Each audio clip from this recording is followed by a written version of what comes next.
ধর্ষণ আইনে বড় পরিবর্তন। কিশোর কিশোরীদের মধ্যে পারস্পরিক সম্মতিতে হওয়া যৌন সম্পর্ক আর ধর্ষণ হিসেবে গণ্য হবে না। 18 বছরের কম বয়সীদের সম্মতিসূচক শারীরিক সম্পর্কের ক্ষেত্রে ছাড় বা লঘু শাস্তির বিধানের প্রস্তাব রাখা হচ্ছে।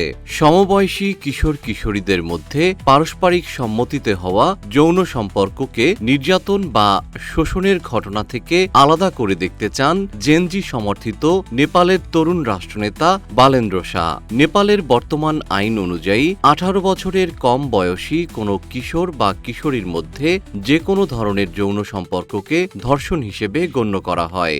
দুজনের শতভাগ সম্মতি থাকলেও সম্মতি ও অসম্মতি নির্বিশেষে শারীরিক সম্পর্ককে ধর্ষণের পর্যায়ে ফেলা হতো। জীবন অবাক না করলে কে করবে? 28% মিল্ক ফ্যাটের অবাক করার সাথে ফ্রেশ মিল্ক পাউডার। জীবন অবাক করুক প্রতিদিন। সমালোচকদের বক্তব্য, এই আইনের কারণে বহু কিশোর বা তরুণকে শুধুমাত্র সম্পর্কে জড়ানোর অপরাধে দীর্ঘ সময় জেলে কাটাতে হচ্ছে। সমালোচনাকে উড়িয়ে না দিয়ে বালেন্দ্র সরকার বিষয়টিকে গুরুত্ব দিয়ে দেখা শুরু করে। নেপালের আইন, বিচার ও সংসদ বিষয়ক মন্ত্রণালয়ের অধীনে গঠিত একটি টাস্ক ফোর্স সুপ্রিম কোর্ট এবং আইন বিশেষজ্ঞদের মতামতের ভিত্তিতে এই সংশোধনীটি প্রস্তুত করেছে। প্রস্তাবটি বর্তমানে মন্ত্রিসভা পর্যালোচনা করে দেখছে।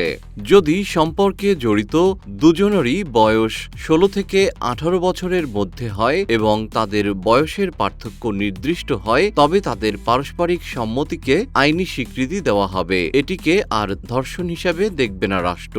এই ধারাটির প্রস্তাবিত নাম রোমিও জুলিয়েট।